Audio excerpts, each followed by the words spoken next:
मातृ गर्भ से भक्त जन्म लेते हैं, उन माताओं को वृंदावन की स्मृति गर्भ के समय होने लगती है। गर्भ काल में माताओं को जो अनुभव हो रहा है, समझ जाइए वैसे ही विचार वाला बालक है। अगर कुछ अनुभव नहीं हो रहा है तो जानबूझ करके जबरदस्ती अनुभव करने का प्रयास करो। वृंदावन का चिंतन करो, श्री यमुना जी का चिंतन करो, रजरानी का चिंतन करो, महारानी का चिंतन करो, भक्त कथाएं सुनो, सुंदर सुंदर लीलाएं सुनो, ठाकुर जी की लीलाएं सुनकर के सो, ताकि विचारों में भी वही आवे। उससे बालक पर असर पड़ेगा। करमेती बाई की मैया को, जो कभी वृंदावन गई नहीं है, उनको अच्छा हाँ, एक बात याद आई। जब देवी माँ ने कहा कि तुम्हारे घर एक दिव्य पुत्री जन्म लेगी, तो पुरुषोत्तम जी महाराज, जो कि कुल गुरु थे शेखावत राजा के, विद्वान तो थे, उन्होंने भागवत जी के पाठ का उसी दिन प्रण ले लिया कि अब मैं आद्योपांत भागवत जी का पाठ करूंगा अपने अंतिम समय तक। तो देवी कृपा और भागवत जी की कृपा, जब पत्नी गर्भवती हुई 5वीं संतान के लिए, तो वो भागवत जी का पाठ सुनाते थे। कहते हैं वो संस्कृत में रास पंचाध्यायी बोलते थे, लेकिन करमेती बाई की माता जी को संस्कृत समझ नहीं आती थी, लेकिन जैसे ही कहते थे गोपी गीत का पाठ करने लगते थे, जयति तेदिकम जन्मना व्रजः श्रयत इंदिरा शश्वदत्र ही, तो करमेती बाई के मैया के नेत्रों से आंसू गिरने लगते थे। तो पुरुषोत्तम जी कहते, देवी तुम समझती हो मैं क्या बोलता हूं? बोले मुझे समझ नहीं आता, पर जैसे ही आपने ये प्रसंग प्रारंभ किया है, अभी जो चल रहा है, पता नहीं ये कानों में जाकर के हृदय में बड़ी वेदना प्रकट करता है, एक बड़ी मीठी सी वेदना, मानो किसी की याद आ रही हो। किसकी आ रही है मुझे नहीं पता, पर किसी की याद आ रही है। कोई तो है जो मुझे बहुत स्मृति में आ रहा है। वो उनको नहीं, उनके गर्भ की लाली करमेती को याद आती थी, ठाकुर जी की। सही योग, सही समय, सही नक्षत्र बना और भक्तिमती श्री करमेती बाई का जन्म हुआ। आनंद उत्सव मना, राजा ने भी खूब उत्सव मनाया, हमारे कुल गुरु की पुत्री हुई है। उत्सव मना करके सब आनंदित हुए, सब उल्लसित हुए। करमेती बाई का जन्म। धीरे धीरे करमेती बाई बड़ी होने लगी। भाई तो चारों व्यापार में लगे हैं, आदि आदि चीजों में लगे हैं, लेकिन छोटी सी करमेती बाई केवल अपने मंदिर के ठाकुर जी की ओर देखती है। घुटमुन चल करके भी केवल वहीं जाती है। पिताजी जब भागवत जी का पाठ करने बैठते हैं तो सामने आके बैठ जाती है और बस अपने पिता के मुखमंडल को देखती रहती है। ऐसे लक्षणों से पिताजी को याद तो था कि कुलदेवी ने कहा था कि परम भक्त होगी। घर में कभी संत जन आते, घर में कभी महत पुरुष आते, तो करमेती बाई इतनी आनंदित हो जाती, इतनी प्रसन्न हो जाती, जैसे आजकल के बालक मामा के घर में आने से या बुआ के घर में आने से उछलने लगते हैं, ऐसी करमेती बाई नाचती पूरे घर में, छोटी सी, बड़ी खुश होती संतों के आगमन पर। हमारे अष्ट सखा एक जगह कहते हैं कि ठाकुर जी से आप प्रेम करते हो, ये एक बात है, दुनिया प्रेम करती है ठाकुर जी से, लेकिन ठाकुर जी जिससे प्रेम करते हैं उसका लक्षण क्या है? ठाकुर जी अगर किसी को चाहते हैं तो उस व्यक्ति का लक्षण क्या है? तो हमारे अष्ट सखाओं में श्री कृष्ण दास या गोविंद दास जी का पद अभी गाएंगे तो याद आ जाएगा। वो क्या कहते हैं? बोले ठाकुर जी जिससे प्रेम करते हैं उसको संतों से प्रीति सहज होती है। कैसी सहज प्रीति? नाम नहीं जानते, पहले कभी देखा नहीं, केवल माथे पर तिलक दिख गया, गले में कंठी माला दिख गई है, धोती दिख गई है, अगर जटा धारण करते हैं तो संत की जटा दिख गई है। किसी ना किसी रूप में ये व्रज के संबंधी हैं, ठाकुर जी के संबंधी, ये पता चल गया। देखते ही मन प्रसन्न हो जाए, उनसे मिलने का मन करे, उनके पास जाके बैठने का मन करे, उनको देखते ही प्रसन्नता चित्त में प्रकट होने लग जाए।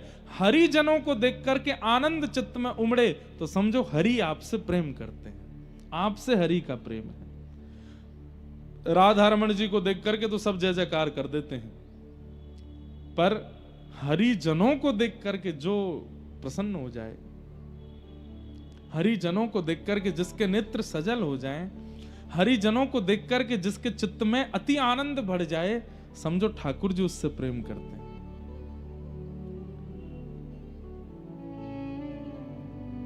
तब अपनों करी जाने गिरधर, तब अपनों करी जाने गिरधर, जब अपनों करी जाने गिरधर, जब अपनों करी जाने। कब जाने कि गिरधर ने हमें अपना लिया है? तब हमारे अष्ट सखा कह रहे हैं, ताको मन भगतन की सेवा, ताको मन भगतन की सेवा, संत चरण रज सदा लुभाने, संत चरण रज सदा लुभाने, संत चरण रज सदा लुभाने, संत चरण रज सदा लुभाने, गिरधर जब अपनों कर जाने, गिरधर जब अपनों। अभी हम साउथ अफ्रीका गए थे कथा करने, तो वहां पे समुद्र के किनारे घूम रहे थे, हमारे सब संगीतज्ञ भी थे और भी लोग सब धोती वोती पहने घूम रहे। तो एक वहां के जो वहां कृष्ण वर्ण के लोग रहते हैं ना, कृष्ण वर्ण समझ गए, राधा रमन जी जैसा वर्ण है उनका, बिल्कुल देखने में ऐसा लगता है कि ओहो, अंधेरी निशा, अमावस्या की रात्रि, और जब हंस जाते हैं तो लगता है कि तारे टिमटिमा गए हों। अच्छे हैं, किसी की बुराई नहीं है, लेकिन तो हम लोग समुद्र के तट पर घूम रहे थे, तो एक आया दौड़ा दौड़ा, बड़ा हत्ता तगड़ा लंबा, और हमारे रूप ये धोती वोती देख करके ऐसे खड़े होकर के देखे, बोले यू ऑल फ्रॉम इंडिया? हमने कहा यस, हरे कृष्णा हरे कृष्णा। और जैसे ही उसने हरे कृष्णा कहा, मैंने कि देखो, ठाकुर जी को देख करके कोई हरे कृष्ण कहे, जय जय श्री राधे कहे, तो समझो वो ठाकुर जी से प्रीति करता है। मैंने कहा लेकिन अष्ट सखा कहते हैं, ताको मन भक्तन की सेवा। मैंने कि दौड़ के हमसे हरे कृष्ण बोलने आया धोती देख करके, और देखो कितना प्रसन्न, हमारे से फोटो खिंचा के गया। मैंने कि कहीं ना कहीं इसके पूर्व जन्म के या किसी जन्म का या इस जन्म का कोई तो ऐसा कर्म होगा, ठाकुर जी को थोड़ा सा प्रिय तो है, थोड़ी सी इसके प्रति प्रीति है। अब कालांतर में आगे जाकर के इस पर क्या कृपा होगी ये तो मुझे नहीं पता, लेकिन अभी ब्रजवासियों को देख करके दौड़ करके आया है और प्रणाम कर रहा है और जय जय हरे कृष्ण कर रहा है। ठाकुर जी की इस पर कृपा है। क्यों? हरिजन संगे हरि उर आने, गिरधर जब अपनों कर जाने,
भगतन में मति, भगतन में गति, भगतन में मति, भगतन में गति,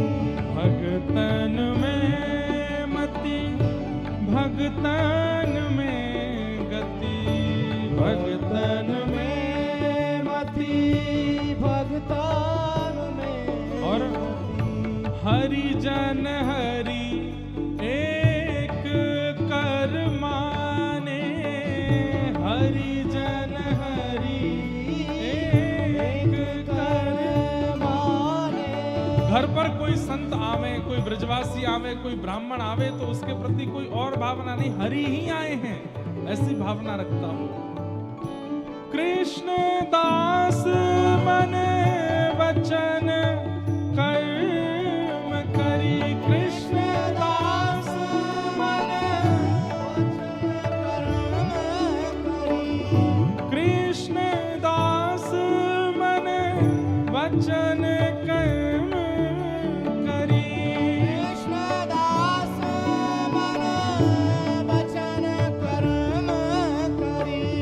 हरि जन संगे हरि उर आने, हरि जन संगे हरि और गिरधर जब अपनों कर जाने, गिरधर जब अपनों। अब यहाँ कृष्णदास जी एक बात बहुत बड़ी कह गए।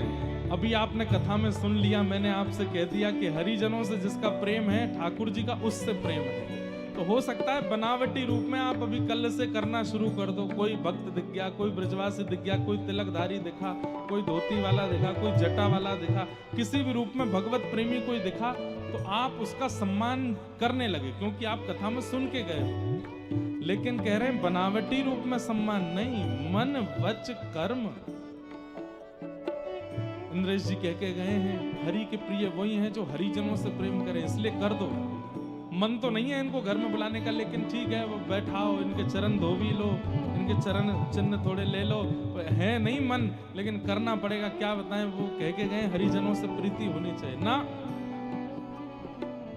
कृष्णदास मन वच हरि, मन वच कर्म, मन वच और कर्म से तीनों से आपकी प्रीति उसके चरण में जब तक नहीं बनेगी तब तक हरि प्रिय नहीं होंगे।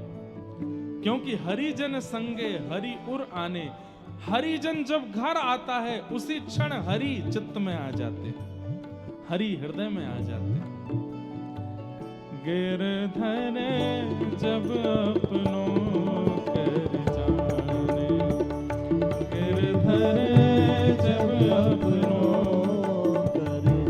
आज के दिवस की मैं, आज के दिवस की मैं, आज के दिवस की मैं, आज के दिवस की मैं जाऊं बलिहारा, मेरे घर आया राजा राम जी का प्यारा, मेरे घर आया राजा रैदास जी कह रहे हैं जिस दिन कोई हरिजन घर आ जाए, जिस दिन कोई हरिभक्त आ जाए, जिस दिन कोई ब्रजवासी घर आ जावे, ठाकुर जी का प्रेमी जिस दिन घर आ जावे, उस दिन तो उस दिन की बलिहारी जाओ, कैलेंडर में जाके उस दिन को नोट कर लो और जब जब वो वर्ष में वो दिन आवे उस दिन कुछ ना कुछ करो। इस वर्ष में इस दिन हमारे यहाँ वे आए थे। आज के दिवस की मैं, आज के दिवस की मैं, आज के दिवस की मैं, आज के दिवस की हो जाऊं बलिहारा, मेरे घर आया राजा राम जी का प्यारा, मेरे घर आया राजा राम जी का प्यारा, मेरे घर आया राधा श्याम जी का प्यारा, मेरे घर आया राधा श्याम। करमेती बाई नाचने लगती हैं जैसे कोई संत आते हैं, साधु घर आते हैं। करूं आरती सर्वस ही लुटाऊं, करूं आरती सर्वस्व लुटाऊं, तन मन जोवन इन पे वारूं तन मन जोबन, इन पे वारूं हाँ तन मन सर्वस इन पे वारूं तन मन। ऐसा प्रेम होना होता नहीं है आज, लेकिन हमने देखा जब हम आए, हम तो देखते हैं जहां भी जाते हैं। आज जैसे मैं आया तो जिस घर में हम रुके, एक बूढ़ी सी माता जी ऐसे नृत्य कर रही थी, कोई भजन नहीं, कोई कीर्तन नहीं, बस राधा नाम पे ही कीर्तन कर रही थी, बार बार बलियां ले रही थी, इतनी प्रसन्न हो रही थी। और उनकी प्रसन्नता देख करके मन में आ रहा था, अभी अभी आया, करमेती बाई ऐसे ही नाचती थी, नृत्य करती थी। पिताजी तो बड़ा सामान्य स्वागत करते थे, लेकिन करमेती बाई तो इतनी, और छोटी सी करमेती, उसके बालपन की इस भाव को देख करके माता पिता बड़े लाड़ प्यार करते हैं। ठीक है, छोटे बालक ऐसे ही करते हैं, लेकिन वो वास्तविक था। करमेती बड़ी होने लगी, खेल में मन नहीं, केवल पिताजी की कथा सुनती हैं पूरे दिन और बस रोती रहती हैं। पूछती हैं, पिताजी जिनकी आप कथा सुनाते हो ये कब मिलेंगे हमको? मिलेंगे बेटा, मिलेंगे एक दिन, ऐसा कह करके टाल देते। लगभग 10-11 वर्ष की आयु जब हो गई, बाल विवाह हो जाते थे बच्चों के, राजस्थान में तो विशेष रूप से। एक विवाह का प्रस्ताव आया, करमेती बाई ने अपने पिताजी को समझाया, पिताजी मुझे विवाह नहीं करना, मैं तो बस जीवन सर्वस्व ठाकुर जी पर न्योछावर करना चाहती हूं। बेटा ऐसा नहीं होता, क्या कहेंगे कुल के लोग, क्या कहेंगे, मर्यादा क्या कहां जाएगी, ये सब संसार के लोग क्या कहेंगे, बेटी घर में है, कन्यादान नहीं कर रहे, विवाह नहीं कर रहे उसका। पिताजी विवाह उसका कीजिए ना जो विवाह के बाद की क्रियाओं में योग्य हो, मैं बिल्कुल अयोग्य हूं। विवाह के बाद की जो क्रियाएं हैं, जो ससुराल पक्ष के लोग मुझसे उम्मीद करना चाहेंगे, वो उन सब में मैं निपुण नहीं हूं। क्या फायदा, आपको भी कष्ट होगा, उन लोगों को भी कष्ट होगा, मत करिए ना। यही सेम बात मीराबाई के चरित्र में आती। मीराबाई भी ऐसे समझाती अपनी मां को कि एक विवाहिता नारी का जो कर्तव्य होना चाहिए, सास के प्रति, ससुर के प्रति, ननद के प्रति, जेठ जेठानी के प्रति, पति के प्रति, ससुराल के प्रति, उसमें मैं बिल्कुल अयोग्य हूं मां, मेरा ब्याह मत करो। वही बात आज करमेती बाई समझा रही हैं, पिताजी मैं योग्य नहीं हूं, उनको कष्ट होगा। अरे बेटा, जब ब्याह होना होता है सब ऐसे ही बोलते हैं, और ब्याह होने के बाद सब सीख जाते हैं। माता पिता ने कुल मर्यादा, लोक लाज क्या कहेगा, इन सब के देखते हुए जबरदस्ती करमेती बाई का ब्याह कर दिया। ब्याह तो कर दिया, गौना नहीं हुआ। पति वापस चले गए ब्याह करके, अब गौना होगा जब थोड़े और बड़े हो जाएंगे। बाल विवाह ऐसा होता था पहले, बाल विवाह का विरोध किया गया, ठीक भी था। क्यों? बाल विवाह में क्या हो रहा था कि बाल्यकाल में दोनों का विवाह कर दिया, अयोग्य थे दोनों, जानकारी थी नहीं। गौना वही होता था 18, 19, 20 साल में जाकर के, और तब तक दो प्रकार के कर्म होते थे, या तो लड़का को कोई और पसंद आ गया, यहाँ जो बहू थी उसको कोई और पसंद आ गया, या फिर कई बार दोनों में से किसी की मृत्यु हो जाती थी, या कुछ भी ऐसी घटनाएं होती थी। इसलिए बोलते थे कि भाई जब वो योग्य हो जाए तभी ब्याह करो, इसलिए बाल विवाह का विरोध। लेकिन प्राचीन काल में तो बहुत बाल विवाह हुए। गौना की प्रतीक्षा, अब करमेती बाई रोज सिंदूर लगाती हैं मां, छोटी सी हैं 12 वर्ष की, यहां तक चूड़ियां पहनाती हैं, साड़ी पहनाती हैं, पैरों में पाजेब पहनाती हैं। अब उनको तो वो श्रृंगार प्रिय लगता था कि इस श्रृंगार को करके मैं जब ठाकुर जी के सन्मुख जाती हूं तो ठाकुर जी प्रसन्न हो जाते हैं। पूछती थी माँ ये किसके लिए? बोले ये पति के सौभाग्य के चिन्ह होते हैं, पत्नी को धारण करने चाहिए, उससे पति प्रसन्न भी रहता है और दीर्घायु भी होता है। वो तो प्रियतम को ही अपना सर्वस्व मान चुकी थी। सिंदूर लगाती, चूड़ी पहनती, सब श्रृंगार करती, पर दौड़ के जाती मंदिर में, ठाकुर जी से जाके पूछती कैसी लग रही हूं मैं, आज मेरा स्वरूप कैसा लग रहा है आपको? पिता कभी कभी चिंता करते, पत्नी से बोलते मुझे थोड़ा लगता है कि करमेती, बोले अरे उसका ब्याह हो गया है, कोई बात नहीं, अभी बालिका ही तो है, थोड़ी थोड़ी बड़ी हो जाए, गौना तक आ जाएगी बुद्धि उसमें, लेकिन मीराबाई तो सदैव तड़प रही हैं। मिलवे को मोहे चाव घनेरो, मिलवे को मोहे चाव घनेरो, कब मिल पीत सवेरा, गोविंद कब मिल मीत सवेरा, गोविंद कबहू मिले पिया मोरा, गोविंद कबहू मिले पिया मोरा, गोविंद कबहू। कहती हैं, बात करती हैं अपने ठाकुर जी से, कब मिलोगे आप मुझे, कब मुझे मिलोगे, मेरे ऊपर कृपा कब करोगे, कब तक ऐसे मूर्ति बने खड़े रहोगे, अब तो मेरी धीरे धीरे उम्र बढ़ती जा रही है, कब मिलोगे आप मुझे। बस यही कहकर के रोती रहती हैं। व्याकुल प्राण धरत नहीं धीरज, व्याकुल प्राण धरत नहीं धीरज, कब देखूं मुख तोरा, गोविंद कब देखूं मुख तोरा। मीराबाई का पद है, बहुत प्यारा पद है। मीराबाई के पद इतने अद्भुत हैं, अगर हमको कोई कह देना हम सालों साल मीरा चरित्री कहते हैं, इतना सुंदर है। मीराबाई की रचना लेखनी बताती है कि उनका प्रेम कैसा है, अद्भुत है।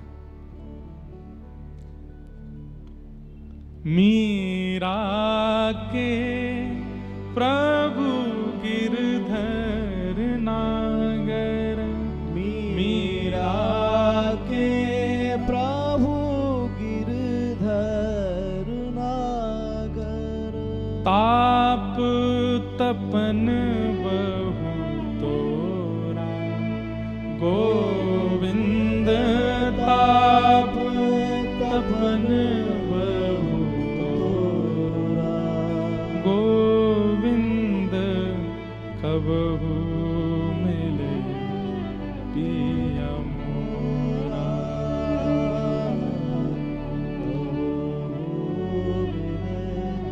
पिया बंधुओं, हमें प्रेम हो जाता है ठाकुर जी से,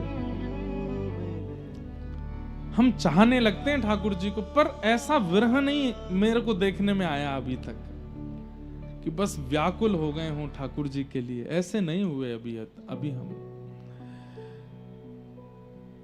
हम स्वयं बहुत दिनों तक कथा करते रहते हैं, तो अब तो लाल जी सफर में नहीं रहते, साथ कथाओं में नहीं जाते, कुछ समय लाल जी की स्मृति तो होती है। जैसे अभी अयोध्या में कथा थी, तो मैं सीधे जहां रुका था वहां पहुंचा, तो जाते नियम होता था लाल जी पहले पहुंच जाते हैं। लाल जी कहाँ विराज रहे, तो जो पंडित जी सेवा करते वो भी भावुक हो गए, लाल जी तो नहीं आते अब कथा में, तो हम दोनों थोड़ी देर के लिए सहम गए कि अब लाल जी आते नहीं, कि 4 साल तो लगातार कथाओं में आए।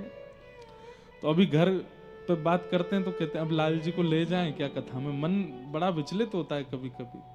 तो घर से आता है, नहीं अब यहीं रहेंगे, नहीं जाना। हमने कहा एक बार पर्ची डाल के देखो, अगली कथा में चलेंगे क्या। पर्ची डालते हैं, ठाकुर जी मना कर देते, नहीं जाना।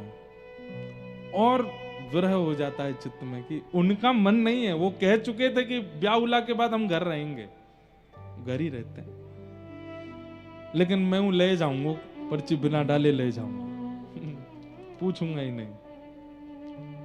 विरह बहुत आवश्यक है बंधुओं, लेकिन हमको संयोग इतना आवश्यक, इतना मिल गया है ठाकुर जी का कि हम विरह का अनुभव नहीं कर पाते।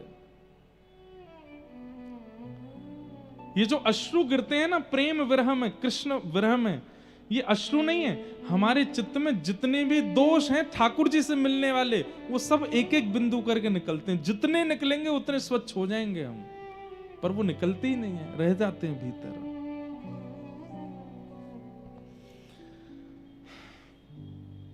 करमती बाई कहती अब सहन नहीं होता, जल्दी मिलो। सब कुछ ठीक चल रहा था। अचानक से एक दिन पत्र आता है और करमेती बाई की माँ बड़ी खुश होकर के और हल्ला करके घर में बताती है, अरे वो पावन दिन आ गया। सब पूछते हैं क्या हुआ? बोले करमेती के ससुराल वाले 3 दिन बाद आ रहे हैं और गोने का समय निकला है, करमेती को ले जाएंगे। ये सुन करके करमेती बाई मानो, पिताजी कौन आएगा 3 दिन बाद?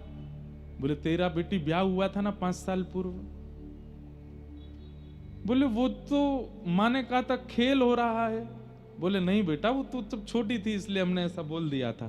तेरा ब्याह हुआ है, उस घराने के पुरुष से ब्याह हुआ है और वो तेरे को ले जाने आएंगे, बहुत अच्छे हैं, बहुत ऐसा है वैसा है। करमेती बाई बोली, माँ मैं इतने दिन तक ये सिंदूर चूड़ी और ये सब ये उसके लिए करती थी? बोला हाँ। मुझे क्यों नहीं बताया स्पष्ट? बोले स्पष्ट अब क्या बताती तुझे मैं, बस ठीक है। करमेती बाई बोली, इनसे तो अब कुछ भी कहना ठीक नहीं। अपने भाई से पूछा, भैया आप उनके यहाँ गए थे, वो परिवार भक्त है, उनके यहाँ ठाकुर सेवा होती है, उनके यहाँ कथा भगवत सत्संग? तो बाई ने कहा देख स्पष्ट तुझे बता दूं, बाद में तुझे पता चले तो मन में बड़ा कष्ट होगा। उनके यहाँ कुछ नहीं होता, वो तो सब बस खाते पीते हैं, आनंद करते हैं। कोई सेवा वेवा भक्ति भजन कथा कीर्तन संत आगमन ये सब जो तूने यहाँ अनुभव किया कुछ नहीं है वहां पर। करमेती बाई तो अब घबरा गई, अब मैं क्या कर सकती हूँ? पूछने लगी अब कुछ हो सकता है? बोले कुछ नहीं, अब तो हो गया विवाह, अब तो तेरा गौना होना, बस विदाई होनी है, बाकी सब तो हो चुका। करमेती बाई व्याकुल है। 1 रात 2 रात निकल गई, रोते रोते ठाकुर जी से कहने लगी आप ही कुछ करो, लेकिन कोई रास्ता नहीं दिखा। तो करमेती बाई बोली, मैं दोबारा जन्म लेने की प्रतीक्षा नहीं करूंगी कि अगले जन्म में मैं आपको प्राप्त करूं, ये जन्म में संसार को सौंप दूं, नहीं, ये मेरा अंतिम जन्म है। मैं इस जन्म में ऐसी कोई भूल नहीं कर सकती जिससे आप मुझसे दूर हो जाओ। मैं आपको प्राप्त करके रहूंगी। और बस जिस दिन सुबह बारात आनी है, आ चुकी है गांव के बाहर, बस सुबह घर आना बाकी था, उसी रात करमेती बाई घर छोड़ करके पूर्व दिशा की ओर भागी। क्यों? ये नहीं पता कि वृंदावन का रास्ता कहाँ है, बस ये पता है किसी संत ने कहा था कि हमारे घर से पूर्व दिशा में वृंदावन है। तो बस पूर्व दिशा की ओर देखा और दिशा की ओर देख करके बस कुछ सामग्री कुछ लेकर के नहीं गई हैं, जैसी स्थिति में थी उसी स्थिति में पूर्व दिशा की ओर चल पड़ी। रास्ते में जंगल पड़े, भयभीत जंगल।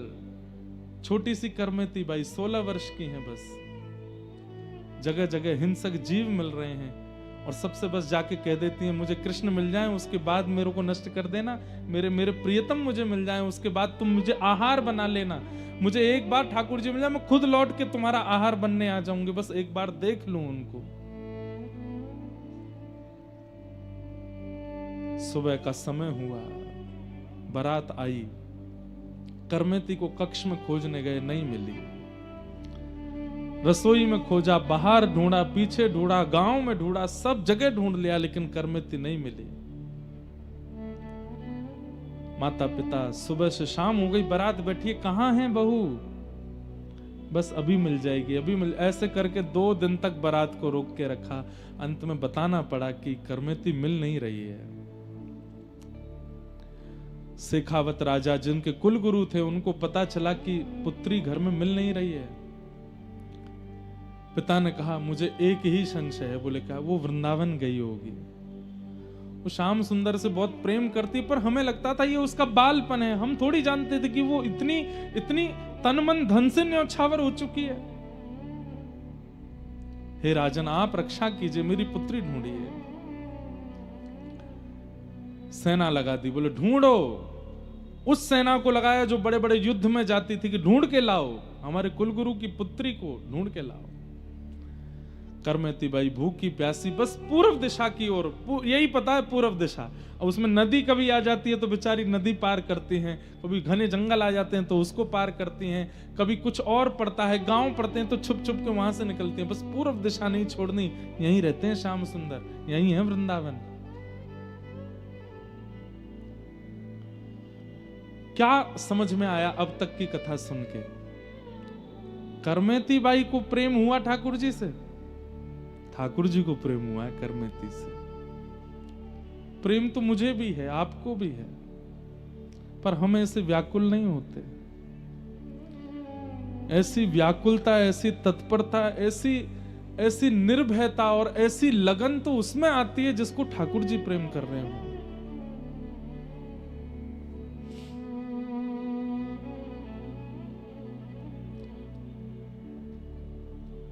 आवाज आ रही है, रात्रि का समय, घोड़ों पर सैनिक चिल्ला रहे हैं, करमेती को ढूंढो।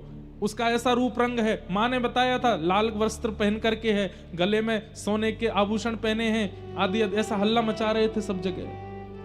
करमेती बाई ने जैसे ही देखा ये मुझे अब ले जाएंगे पकड़ करके। रेगिस्तान था, वहीं पर एक 3 दिन पुराना ऊंट मरा पड़ा था। गीदड़ और कुछ हिंसक जीव उसके भीतर पेट के सब सामग्री खा चुके थे। भयंकर दुर्गंध आ रही थी उसमें से। करमेती बाई ने सोचा मैं कहीं भी छुपूंगी, ये सब ढूंढ लेंगे मुझे और मुझे वृंदावन नहीं जाने देंगे।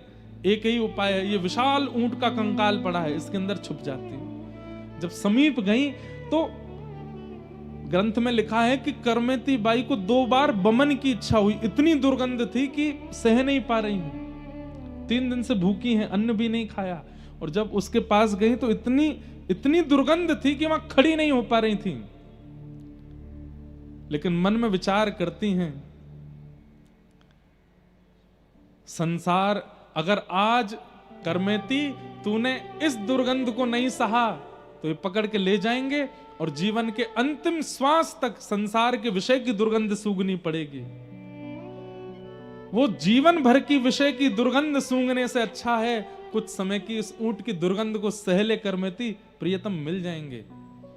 और करमेती बाई उस ऊंट के भीतर प्रवेश कर गई। बाहर से कंकाल और वैसा था, मक्खियां भिन बना रही थी, कोई पास भी नहीं आ सकता। और उसके भीतर करमेती बाई बैठी है, नेत्र बंद करके अपने प्रियतम का स्मरण कर रही है। बस कुछ देर और करमेती, कुछ देर और, फिर से सब चले जाएंगे, फिर हम चलेंगे ना वृंदावन। मानो जैसे अपने आप से ही बात कर रही है।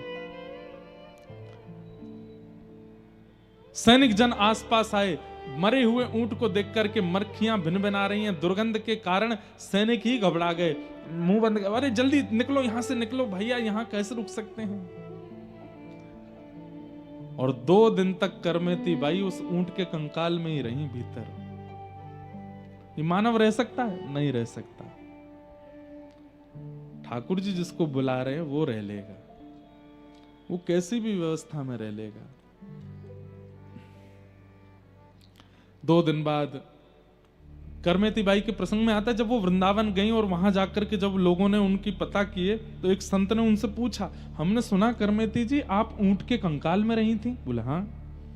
आपको दुर्गंध नहीं आई थी? बोले आई तो थी। फिर कैसे रह ली?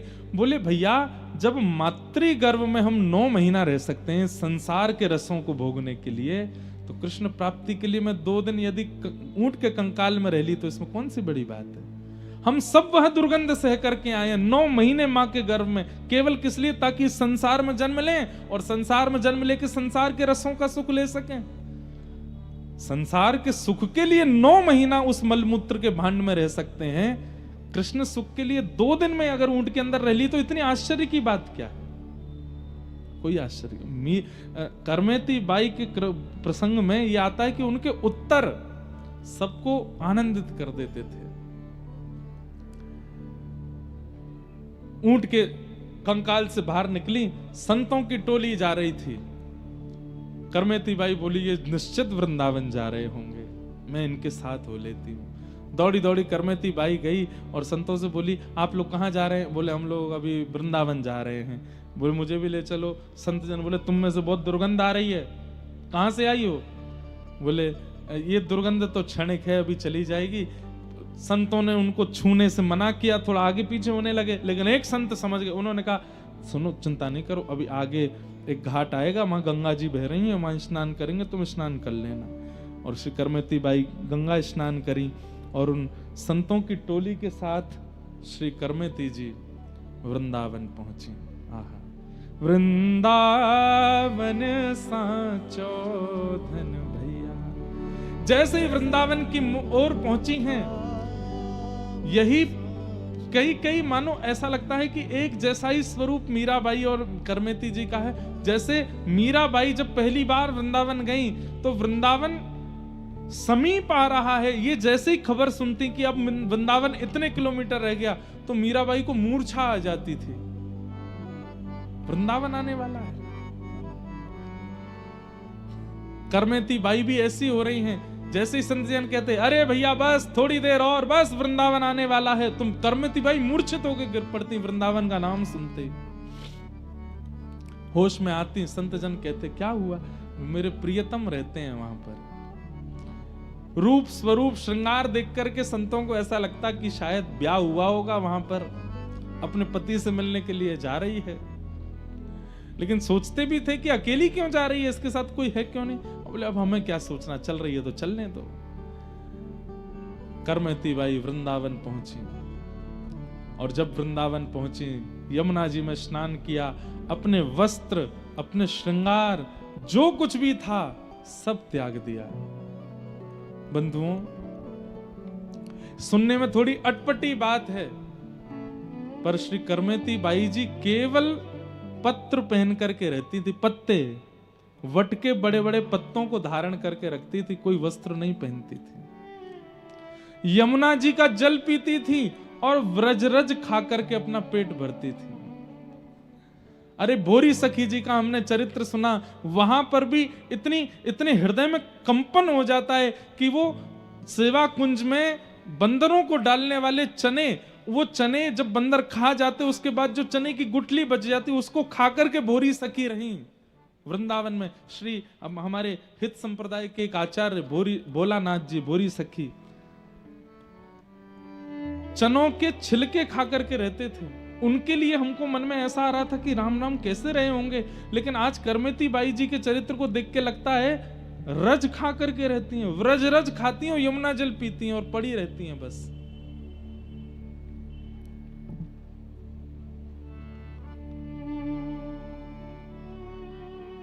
किशोरी तोरे चरणन की रज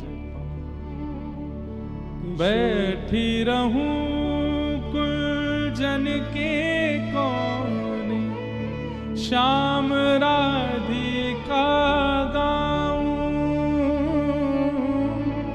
श्याम राधिका गाऊं, किशोरी तोरे चरणन की रज पाऊं, किशोरी तोरे चरणन की।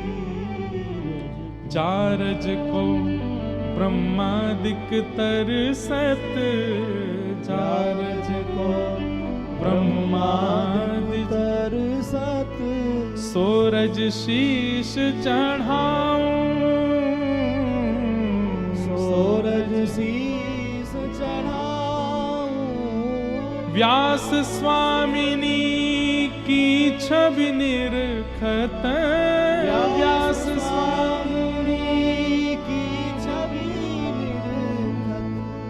विमल विमल यश गाऊं, किशोरी तोरे चरणन की रज पाऊं, किशोरी तोरे चरणन की रज पाऊं। वृंदावन की रज में पड़ी रहती हैं, पत्र पहन करके रहती हैं और रज खाती हैं, जमुना जल पीती हैं और बस श्याम सुंदर, श्याम सुंदर, मदन मोहन, मदन मोहन कह करके बस पुकारती रहती हैं।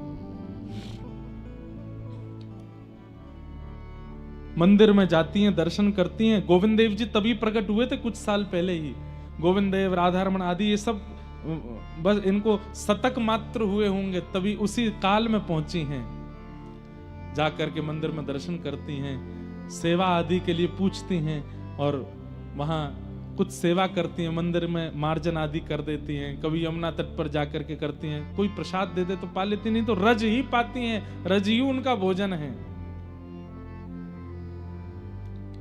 मीराबाई कहती हैं, श्याम मने चाकर राखो जी, चाकर रहसूं बाग लगासूं नित उठ दर्शन पासूं वृंदावन री कुंज गलिन में हरि की लीला गासूं श्याम मन चाकर राखो जी।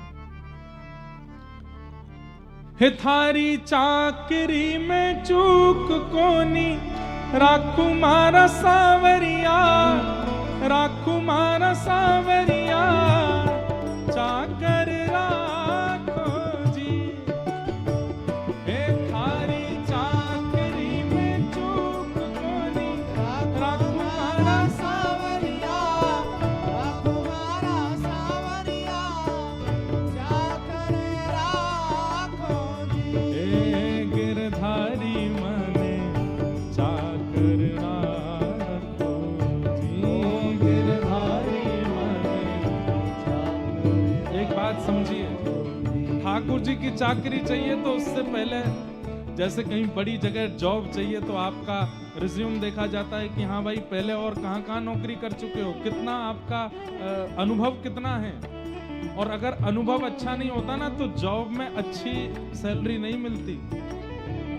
संतों की सेवा करके, ब्रज रसिकों की सेवा करके, ब्रजवासीन की सेवा करके, हरिजनों की सेवा करके अपना रिज्यूम इतना अच्छा कर लो कि जब श्री जी के चरणों में जाकर के रिज्यूम दो, उन संत की सेवा, इतने ब्रजवासियों की सेवा, इतने महापुरुष, इतने हरिजनों की सेवा हमने करी है, तो श्री जी कहेंगी भाई एक्सपीरियंस अच्छा है, निज निकुंज नव निकुंज की सेवा में इसको लिया जा सकता है। लेकिन कहीं सेवा ही नहीं करी होगी तो फिर सेवा कैसे मिलेगी। इसलिए खूब हरिजनों की सेवा करो। यहाँ जो आपके अगल बगल में बैठे हैं ये भी हरिजन हैं। कथा सुनते सुनते इनके भी चरण दबा दिया करो। जब ये कथा सुन के उठा करें तो इनकी चरण रज भी ले लिया करो। आप सब भी हरिजन हो। ठाकुर जी की चाकरी करनी है तो एक्सपीरियंस्ड हो जाओ, और एक्सपीरियंस के लिए ये सब हरिजनों की सेवा करो, संतों की सेवा, ब्रजवासियों की सेवा करो।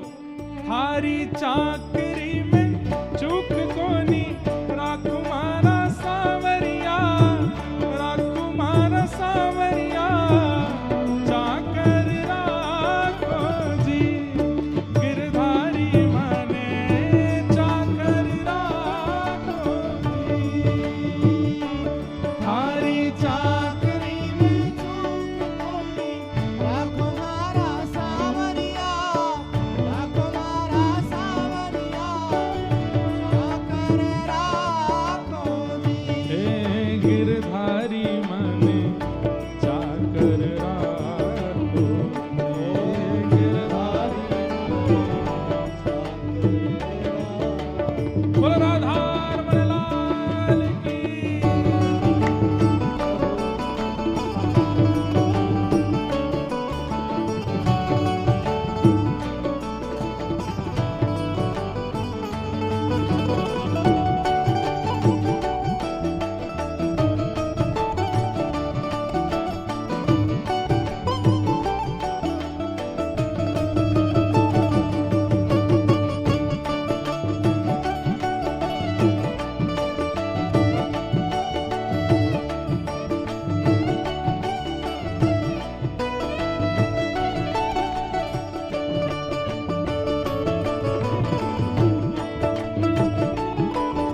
कल एक जानकारी ले लीजिए कि कल 10 अप्रैल को मतलब कल प्रातः 5:15 बजे प्रभाती नगर कीर्तन होगा। पूरे हांसी में नगर कीर्तन होगा और तीर्थ स्थान मंदिर श्री लक्ष्मण चौतरा से प्रारंभ होकर मुख्य मार्गों से श्री राधा नाम लेते हुए बेसहारा गौशाला बरसी गेट पर विश्राम होगा। श्री माधव बाबा जी के साथ सभी भक्त प्रेम से पधारें। कल सुबह भाव सेवा श्री साक्षी जी की होगी। आप सब लोग 5:15 बजे से नगर कीर्तन में सम्मिलित होइएगा और भुजा उठा के गाइएगा, हे थारी चाकरी में चूक कोनी राखू मारा सावरिया राखू मारा सावरिया चाकर राखो जी। हे गिरधारी मने चाकर राखो जी। थारी चाकरी में चूक कोनी राखो मारा सावरिया राखो मारा सावरिया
नाचण लागे सांवरो जे नाचण लागे सांवरो आ नाचण लागे सांवरो जे नाचण लागे सांवरो मैं तो चरणा से लग जाऊं रे मैं तो चरणा से हाँ मैं तो चरणा से लग जाऊं रे तो चरणा उठा के हे मोहन हे गिरधर हे मोहन आओ तो सही गिरधर आओ तो सही माधव रे मंदिर में मीराबाई एकली खड़ी मोहन आओ तो सही गिरधर आओ तो सही माधव रे मंदिर में मीराबाई एकली हे मोहन आओ तो सही गिरधर आओ तो सही माधव रे मंदिर में मीराबाई एकली ओ मोहन आओ तो सही गिरधर आओ तो सही माधव रे मंदिर में मीराबाई एकली। आप लोग सुबह से बैठे हैं 12 बजे से और अभी कितने बज रहे हैं 7:45। वाह रे भैया 7 घंटे 7.5 घंटे तो ऐसे ही हो गए। 7.5 घंटे कोई व्यक्ति संसार के विषय में नहीं बैठ सकता, लेकिन आप बैठ गए तो इसका मतलब ठाकुर जी आ ही गए यहाँ पर। लेकिन ठाकुर जी अगर आ गए होते तो आप ऐसे नहीं गा रहे होते, कम से कम 1.5 फीट उछल के गा रहे होते।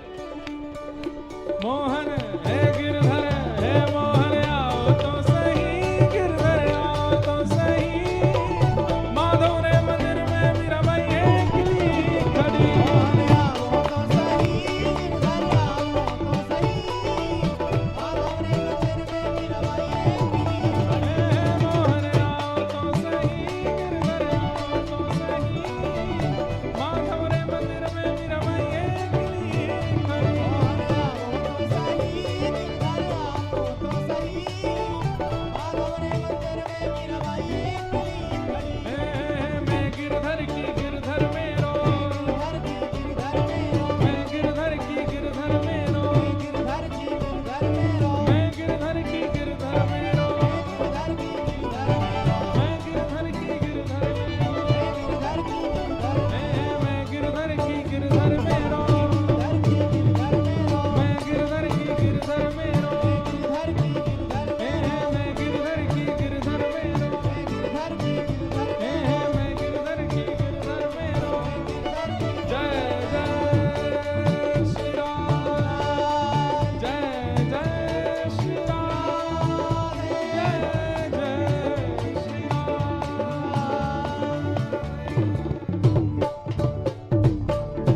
बैठ जाओ सब लोग, 10 मिनट और बैठो, पूरे 8 बजा के जाना। हाँ बैठ जाओ। श्री करमेती बाई वृंदावन आ गए और श्री वृंदावन में आकर के पत्र लपेट करके रहती हैं, व्रजरज खाती हैं।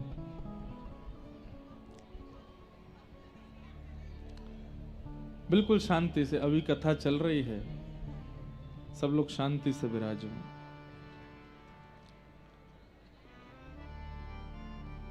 यहां पर सैनिक लौट करके वापस आ गए, राजा को बताया कि हमें करमेती नहीं मिली। पिता पुरुषोत्तम को पता है कि वो वृंदावन में ही हैं और कहीं हो ही नहीं सकती हैं। गए वृंदावन। अब उस समय चित्र तो होते नहीं थे कि दिखा के पूछ लें भाई इसको कहीं देखा। केवल कद काठी बताते हैं, रूप स्वरूप बताते हैं और गहने बताते हैं कि ऐसे गहने पहने हैं, ऐसा ऐसे वस्त्र पहने हैं, हाथों पर मेहंदी लगी है, पैरों में महावर लगी है। आपने मेरी बेटी को देखा? पूरे मथुरा ब्रजमंडल के क्षेत्र में पूछ रहे थे सब जगह, और जब सामने से उत्तर मिलता हमने तो नहीं देखा, बहुत रोते। एक जगह एक महापुरुष मिले, उनसे पूछने लगे आपने मेरी बेटी को देखा? ऐसी है वो, इतनी उसकी कद है, ऐसे लंबे बाल हैं, ऐसा उसका वर्ण है और नेत्र थोड़े से ऐसे हैं, मतलब वर्णन करते।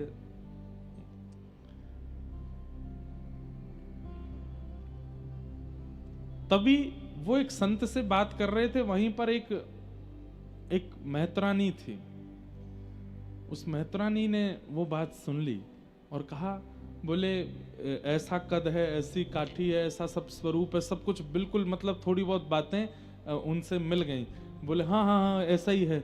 बोले मैंने एक लड़की को देखा और भैया उसको देख करके तो मेरे रूह कांप गई थी। बोले क्यों?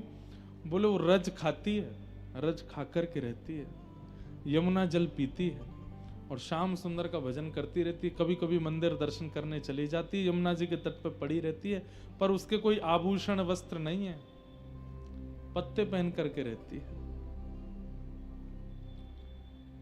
अब पुरुषोत्तम पिताजी कह रहे हैं कि ये मेरी बेटी ही है, लेकिन जब वो स्थिति बताते हैं कि रज खाती है, जल पीती, यमुना जल पीती है और पत्र पहन करके रहती है, तो मन में ये सोच रहे हैं, हे विधाता ये मेरी बेटी ना हो, मैं देख नहीं पाऊंगा उसको ऐसे। कद काठी से तो कह रहे हैं कि मेरी बेटी है, लेकिन जब स्थिति सुन रहे हैं तो कह रहे हैं कि मैं नहीं देख पाऊंगा, ये मेरी बेटी ना हो, कोई और हो, किसी की बेटी ना हो, कोई पिता अपनी पुत्री को ऐसे नहीं देख सकता, मुझे आप ले चलेंगी उसके पास। बोले चलो। एक वट वृक्ष था, उसके नीचे जाकर के वो माँ खड़ी हुई और इशारा करके देखा, अधिकतर यहीं रहती है वो। यमुना जी की बालू है, चारों तरफ घने वन हैं और पिता ने ऊपर चढ़ करके बड़े कांप रहे हैं कि कहीं कर्मेती ना हो वो। और जब देखा व्रज रज मुख पर लगी है, लेकिन सुंदरता इतनी अद्भुत है कि कोई देख ले तो बस देखता रह जाए। ऐसे सुनहरे केश पर नेत्रों में प्रेम नीर बह रहे हैं, मुख से हरि नाम निकल रहा है, पत्र पहन करके बस व्रजरज में लेटी हैं और देख करके हो गया यही है कर्मेती। पुरुषोत्तम जी पहले तो टूट गए, देख नहीं पाए,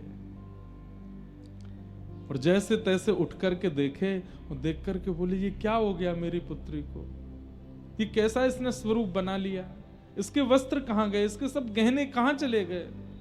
अरे बेचारी इतनी दूर से आई है, रास्ते में पता नहीं किसी ने इसको लूट ना लिया हो, कैसा व्यवहार किया होगा, मेरी पुत्री को मैं कैसे देख रहा हूं ऐसे। बहुत साहस करके, हिम्मत नहीं हो रही है, कर्मेती बाई के पास गए।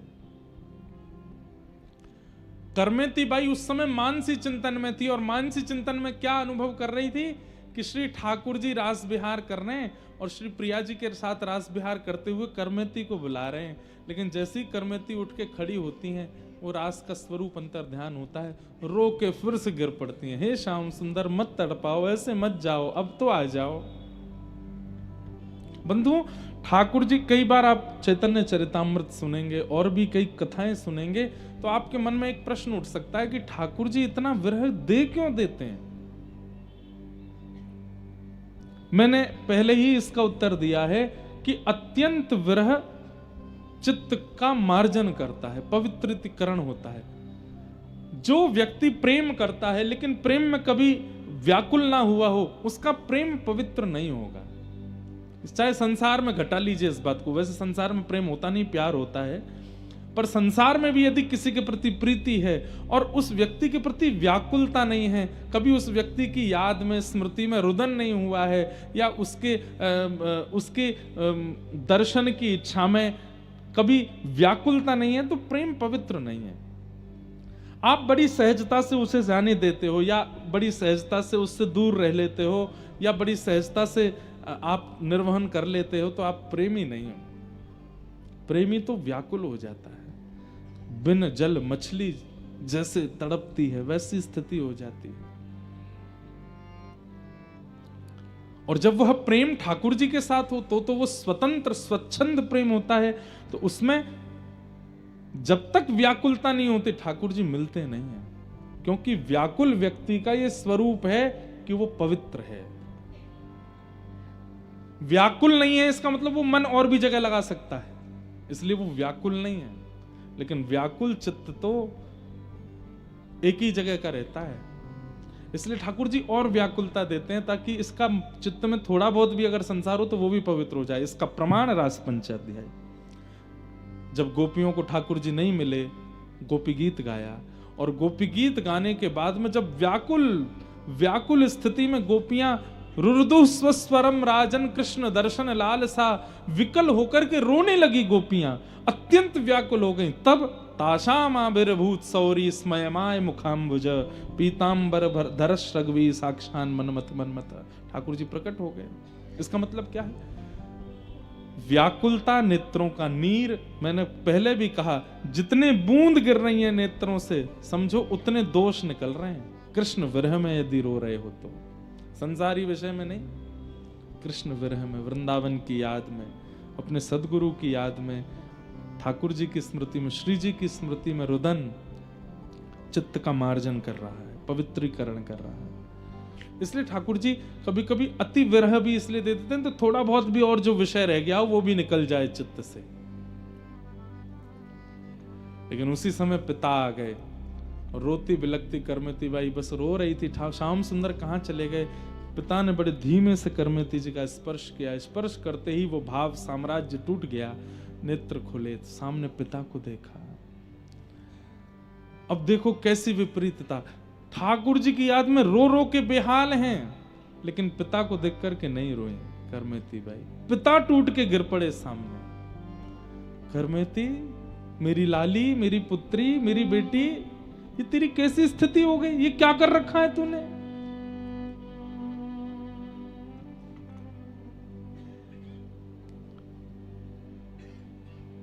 करमती बाई कह रही है, पिताजी जीवन का सर्वोत्कृष्ट जो लक्ष्य है कृष्ण, उनको पाने के लिए निकली हूं, थोड़ी पीड़ा तो सहनी पड़ेगी ना।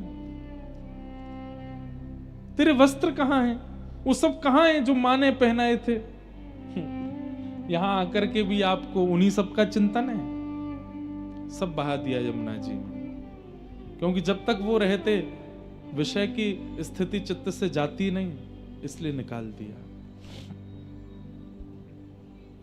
क्यों चली आई तू सब छोड़ करके? यहां पर देख कैसे रह रही है, कि क्या खाती है तू, कहां पीती है, कहां कैसे रह रही है तू? पिताजी जब तपा जाता है ना, तभी मटका जल भरने योग्य बनता है। यदि मटका तपाया ना गया हो तो जल भर देंगे तो फूट जाएगा। ये वृंदावन है, यहां प्रेम रस सदैव बरस रहा है।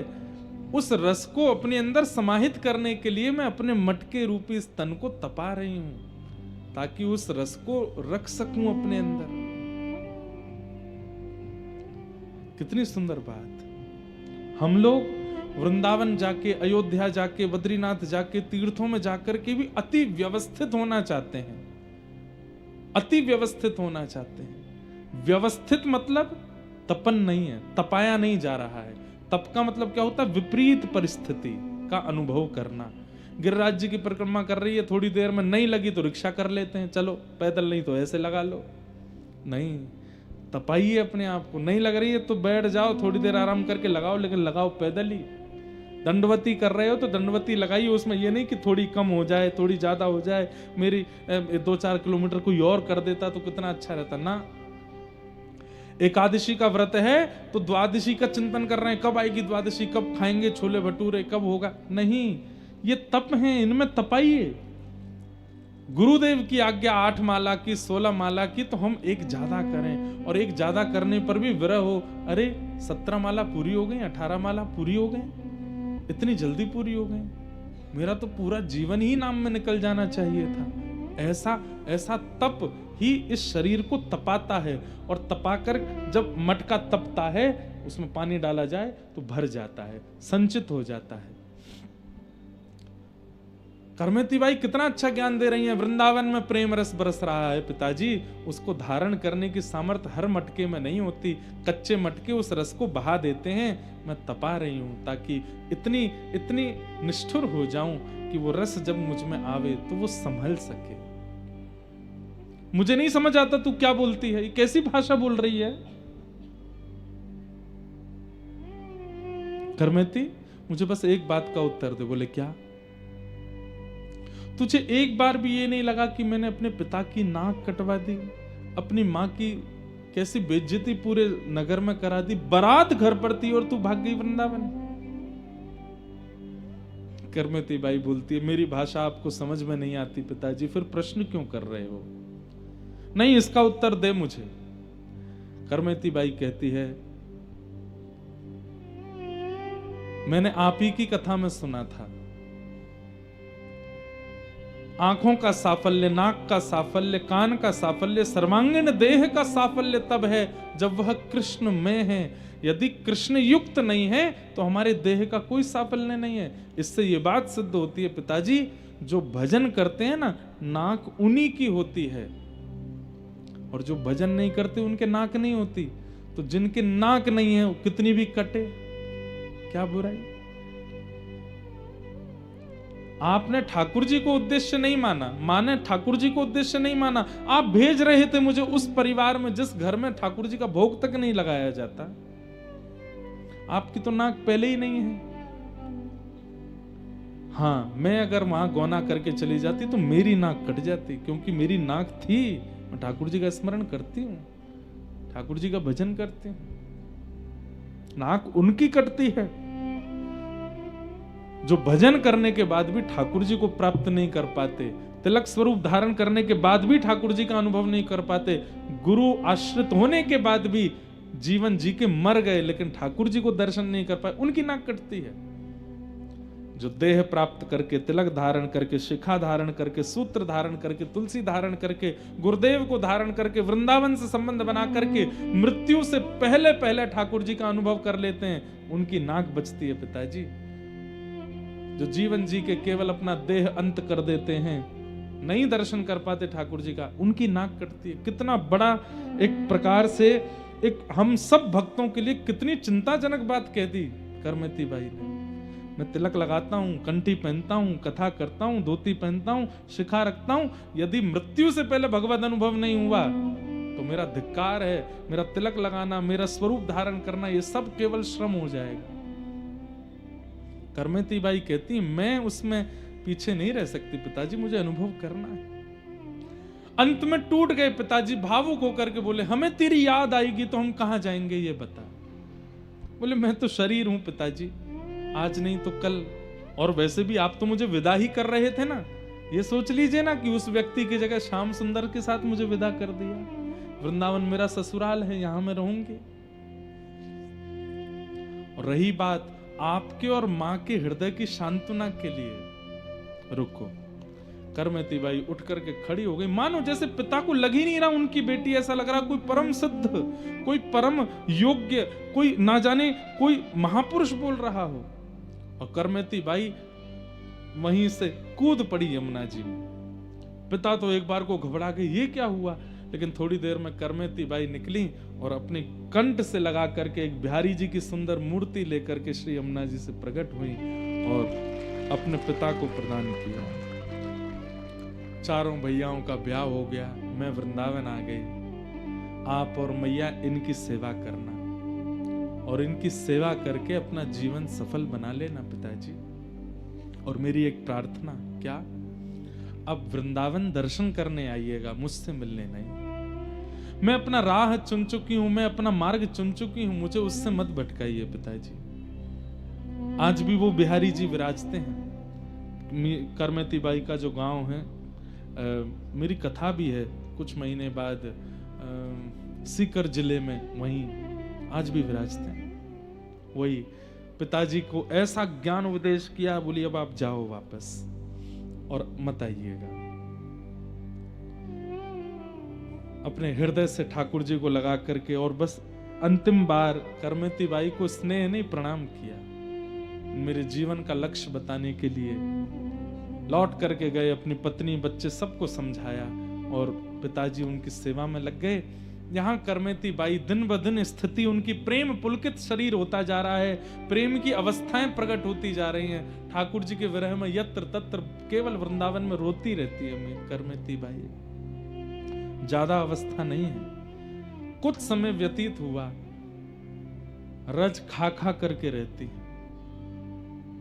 एक दिन ठाकुर जी को किशोरी जी ने हल्की मीठी डांट लगाई, बोले आप कैसे हो? कितना विरह दिया है उसको, बिचारी को। क्यों नहीं मिलते? बोले श्री जी बस मैं आपकी आज्ञा चाह रहा था, मैं बस ये चाह रहा था कि मैं तो स्वीकार कर चुका हूं, श्री लाडली जी स्वीकार कर लें, अब आपने आकर के बोल दिया मतलब अब पूर्ण है, अब मैं जाऊंगा। और ठाकुर जी एक विप्र का रूप धारण करके गए, हाथ में थाल लेके गए 56 भोग का। करमेती बाई के पास गए, रो रही थी करमेती, रज खा रही थी करमेती, पत्र खा लेती थी और ज्यादा भूख लगती थी, तो है तो शरीर ही।